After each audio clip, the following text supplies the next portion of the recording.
Hi, and welcome to Code Corner. This is a video series we do at Mayfield Renewables where we talk about codes and standards for the solar and solar plus storage industries.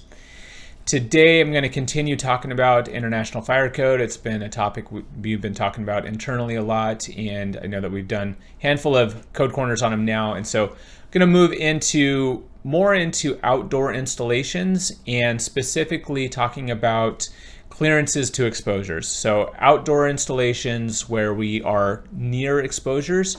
We'll talk about kind of what that means. We've done a previous version where we were remote from exposures and what that means. And so if that's the situation that you're installing in, you can take a look at that video.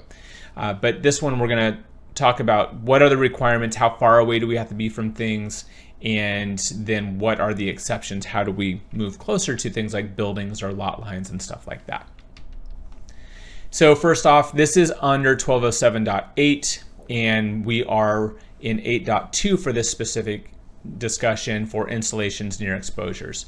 And this will really mean that we are less than 100 feet from things like lot lines, buildings, different things that might potentially be affected by a fire or something like that that is involved in the ESS. So I'll show you the kind of what that list is here in just a minute, just so that you get an idea of how it gets laid out in the code itself. But that's where we're going to be landing in if you're following along with your IFC open. 1207 starts with this table, and we've shown this table to folks before, kind of a common thing that we use as part of our application of the code. And we are looking at those installations near exposures. So the way this table is set up, if you haven't seen it before, is we have the type of location, so remote versus installations near exposures over on the right-hand side of the table. And on the left-hand side is the corresponding code sections that will apply. What you'll note is for installations near exposures, you go down that list and you see that they're all yeses. So it just means that yes, we're going to have to apply all of those different sections, and those are all going to come into play when we are thinking about things like how far away are we from the building, how close are we putting the units together, all of those kinds of things. And so we'll have images that we can kind of show you for those to help bring all that together.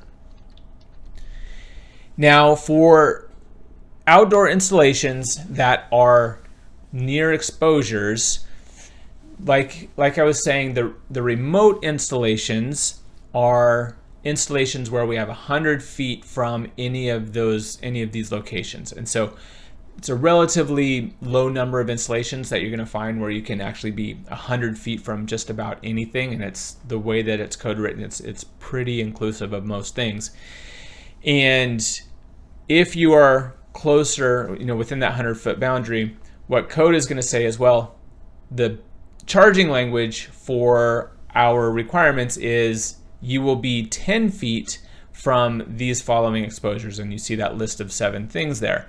So things like our lot lines, public ways, buildings, materials that potentially could be ignited on fire or something if an issue were to arise, and then that last one, other exposure hazards. So a little bit of an open-ended thing there, and if you are installing these ESS, if you're installing your energy storage system, close to some sort of exposure hazard, that would be something to discuss with your AHJ and your fire marshal if it doesn't fall in those first 6. Just seeing, is this considered an exposure hazard? Is it something that could potentially catch on fire? It could cause additional harm. That's really the way you should be thinking about it. If it's a concrete wall or something, or something that's relatively benign that is not going to necessarily catch on fire or add to any sort of an issue if the ESS was on fire, then you might be able to just say, well, it's not an exposure hazard, and so you can be closer than that 10 feet from it. And that is our charging language. Of course, there's exceptions, and we'll go through those here in just a second. But what this looks like for you when you are going and trying to do the application, you're putting this into practice. If you have a building, for example, and you have your energy storage units, to comply with all of the charging statements without applying any exceptions, you would have to be 10 feet away from the building for that energy storage unit. And that energy storage unit would need to be 50 kilowatt hours or less. and then additional units would need to be 3 feet away from each other. I realize that all of those things put together are difficult, especially that 50 kilowatt hour value. I understand manufacturers are packaging their energy storage systems in greater than 50 kilowatt hour units. And of course, there is a way of using those units and applying the exceptions in code. We talked about that in other videos where we talk about size and separation. We get into that in great detail. It all comes down to the 9540A testing and the showing that the units themselves in these abnormal conditions, when they are in thermal runaway, that we are not causing fires. We're not, other things outside of those units aren't being able to catch on fire. So yes, you can decrease those distances. Yes, you can increase that 50 kilowatt hours. That's all within that testing. And then for that 10 feet, that's what I'm about to get into right now. If you want to decrease that 10 feet, then there are some ways that you can go about it that I'm going to just walk you through at this time. So 3 exceptions for those clearances to exposures.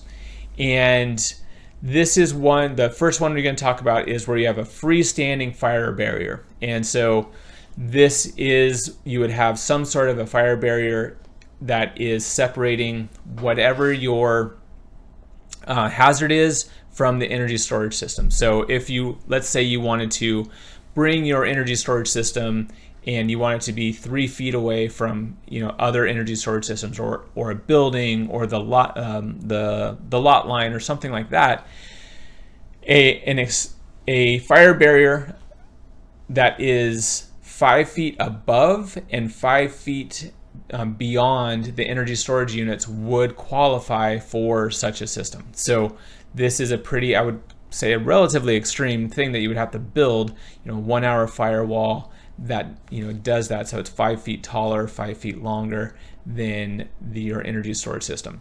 Not necessarily always going to be a practical solution, but that is something that code has as an allowance for that.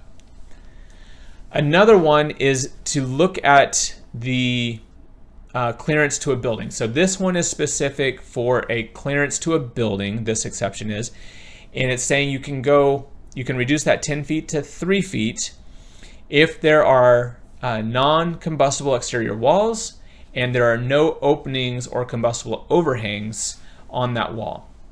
So in this situation, we have an energy storage system that was installed next to the building. It wasn't quite 3 feet, it was a little further than 3 feet, not much, but it was off of the building wall. But that building wall had 0 openings, so there were no windows, there were no doors on that side of the building, and the exterior wall had a minimum 2-hour fire rating. So all of those things have to be into play here in order to reduce that 10 feet to 3 feet. And what you'll notice is that there's nothing less than 3 feet. You're always going to have to maintain at least a 3-foot separation from all of these different things, whether it be a building or a lot line or things like that. So just keep that one in mind, that you can yes, you can shrink it, but you can't really get any closer than 3 feet. And then the third exception is if you have an energy storage system that has been that's in a weatherproof enclosure of non-combustible materials and has gone through the fire testing per section 1207 1.7, then you can reduce that clearance to 3 feet as well. So again, clearances to buildings are permitted to be reduced to 3 feet. And so that would be another way of doing it. What we're showing you is from a specific manufacturer that released some videos that they showed where they did their own testing, where they did some testing.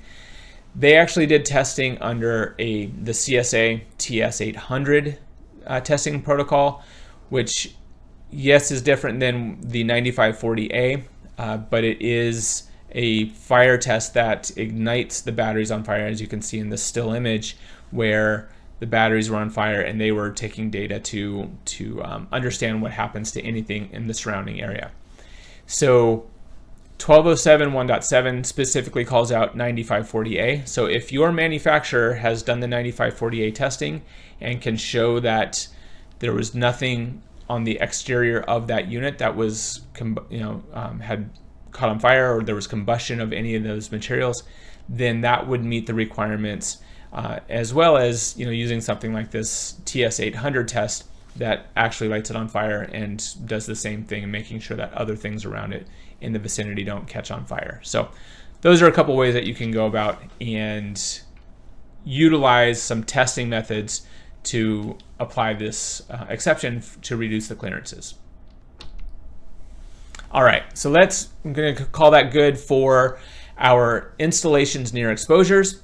Highly recommend that you take a look at our website, where we have a lot of longer length courses on National Electrical Code, Fire Code, microgrids, other topics like that. And then also, we have, as I mentioned, a number of videos on these same types of topics in other code corners. So if there's other code sections you're looking for, take a look at our web channel there, our YouTube channel there, and see if you can find what you're looking for in terms of those specific code sections. And then finally, love to hear from folks. If you have a question or a comment on this or other videos, or if there's a topic that you want to hear more about that we haven't covered, love that input. It helps us make sure that we're putting out some content that's relevant for folks and is helpful. So thank you so much for your time, and we'll see you on the next Code Corner.